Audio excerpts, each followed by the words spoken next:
राजा भोज एक न्यायप्रिय शासक थे जो अपनी प्रजा से पिता के समान स्नेह रखते थे। उनके दरबार में कई विद्वान व्यक्ति थे और वे हमेशा चापलूसों और धोखेबाज लोगों से दूर रहते थे। प्रजा राजा भोज को भगवान की तरह पूजती थी और उनका बहुत सम्मान करती थी।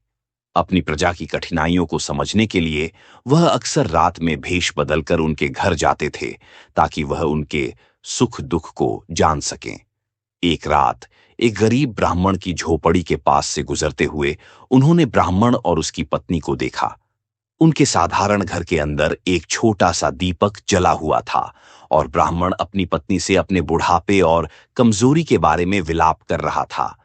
उसने व्यक्त किया कि अब उसके पास अपने संरक्षक के घर जाकर अनुष्ठान करने की शक्ति नहीं है और उसे सहारा देने के लिए एक बेटे की कमी का दुख है। राजा भोज ने उस ब्राह्मण को 100 सोने और चांदी के सिक्के प्रदान किए। अब ब्राह्मण के पास इतना धन था कि वह सुखपूर्वक जीवन व्यतीत कर सकता था। वह प्रसन्नता के साथ अपने घर लौटा और उन पैसों को एक लकड़ी के संदूक में रख दिया। लेकिन रात में एक अजीब घटना घटी। सुबह जब ब्राह्मण ने संदूक खोला तो सभी पैसे गायब थे। वह सोच में पड़ गया कि उसके घर का दरवाजा सुबह तक बंद था, फिर पैसे कहां गए। वह अत्यंत चिंतित होकर दूसरी बार राजा भोज के दरबार में गया और रात की पूरी घटना बताई। राजा ने उसे फिर से 100 सोने और चांदी के सिक्के दिए। ब्राह्मण बहुत खुश हुआ और अब वह उन पैसों से नया मकान बनवाने की योजना बना रहा था। लेकिन किस्मत को कुछ और ही मंजूर था। रात को गहरी नींद में सोते समय उसने स्वप्न में देखा कि राजा भोज उससे कह रहे हैं कि ब्राह्मण देवता राज्य में एक बड़ा संकट उत्पन्न हो गया है, इसलिए मैं उन पैसों को लेने आया हूं जो मैंने सुबह तुम्हें दिए थे।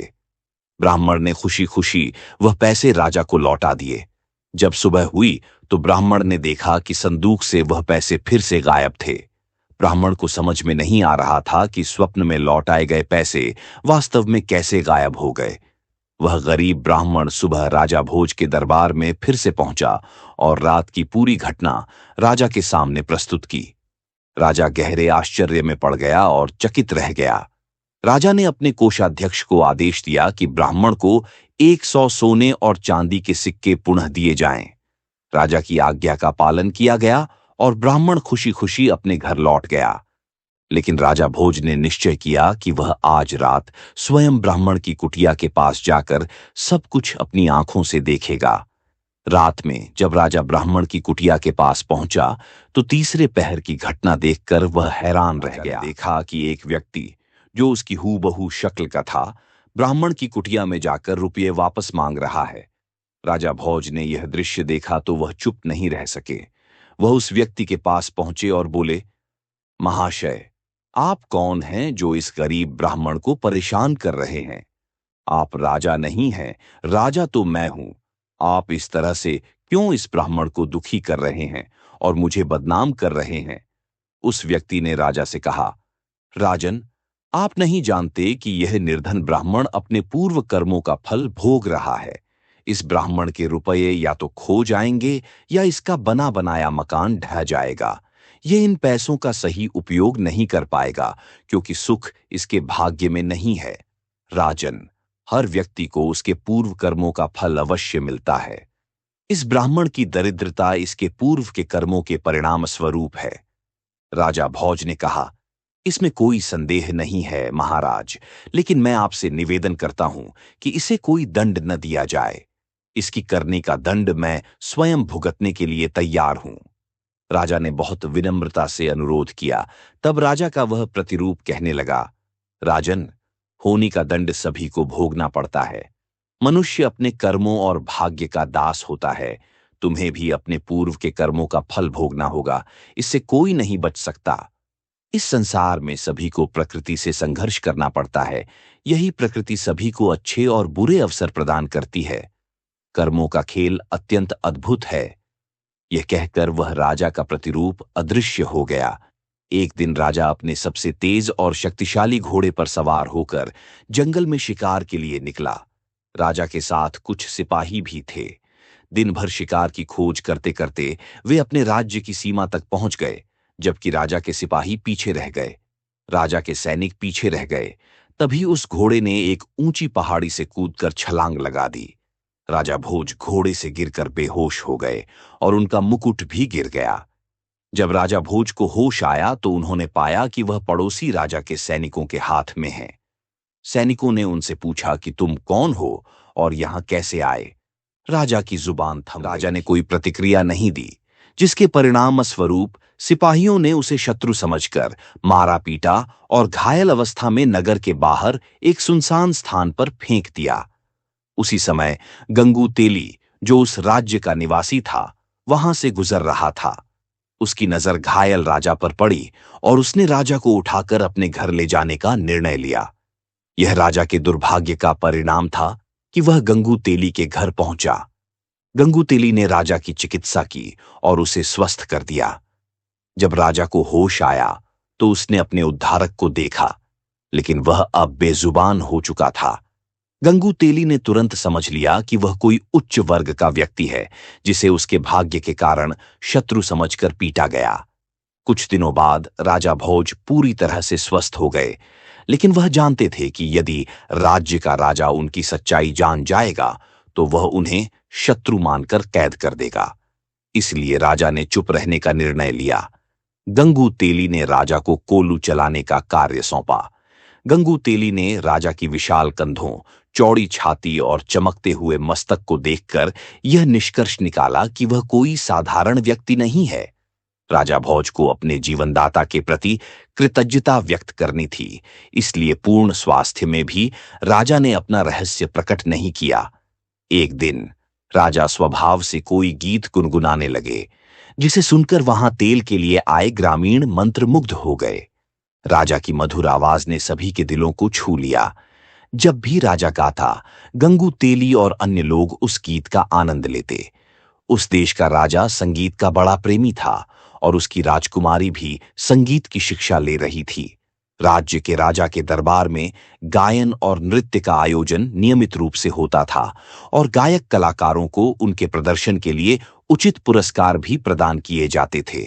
उस दरबार में एक भव्य संगीत समारोह का आयोजन किया गया था, जिसमें सर्वश्रेष्ठ संगीतज्ञ का चयन किया जाना था।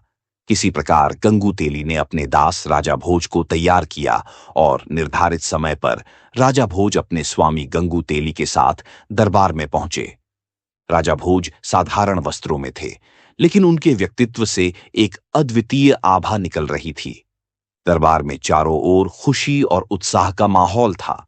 कई प्रसिद्ध गायकों ने अपने अपने गीत प्रस्तुत किए, लेकिन राजा की पुत्री वसुंधरा अभी भी एक उत्कृष्ट गायक की खोज में थी। अंततः कोने में बैठे गंगू तेली ने राजा भोज की ओर संगीत के लिए इशारा किया। राजा भोज ने खड़े होते ही चारों ओर हाथ जोड़कर अभिवादन किया और मंच की ओर बढ़ने लगे। राजा भोज ने गंगू तेली के सेवक के रूप में अपनी पहचान प्रस्तुत की और उत्साह के साथ गाना प्रारंभ किया। दरबार में उपस्थित सभी लोग मंत्रमुग्ध हो गए और चारों ओर से प्रशंसा की आवाजें गूंजने लगीं। राजकुमारी ने अचानक चिल्लाते हुए कहा, महान गायक, श्रेष्ठ गायक। पहली बार खुली सभा में राजकुमारी का इस प्रकार चिल्लाना राजा और दरबारियों को अजीब लगा। राजकुमारी पर जैसे संगीत का जादू छा गया था। वह खड़ी होकर फिर से चिल्लाने लगी, यही है मेरा गायक, यही है श्रेष्ठ संगीतज्ञ। राजा को विश्वास ही नहीं हो रहा था कि राजकुमारी एक साधारण व्यक्ति को इस तरह से अपना मान लेगी। उस सभा में सम्मानित होने और विजयी व्यक्ति का अर्थ था राजकुमारी का जीवन साथी। राजा ने राजकुमारी से कहा कि बिना वंश की जानकारी के इस प्रकार का कहना उचित नहीं है, क्योंकि तुम कोई साधारण कन्या नहीं, बल्कि इस राज्य की राजकुमारी हो। राजकुमारी ने उत्तर दिया, पिताजी, यह कोई साधारण व्यक्ति नहीं है, बल्कि यह एक कुलीन वंश का गुणी राजकुमार है। आप इसे परीक्षा के माध्यम से देख सकते हैं। राजकुमारी वसुंधरा ने पूरे आत्मविश्वास के साथ यह कहा, क्योंकि उसके मन में यह विश्वास था कि यह व्यक्ति साधारण नहीं है और वह अपने स्थान को स्वीकार करेगा। राजा सिद्धराज के दरबार में विद्वानों की कोई कमी नहीं थी।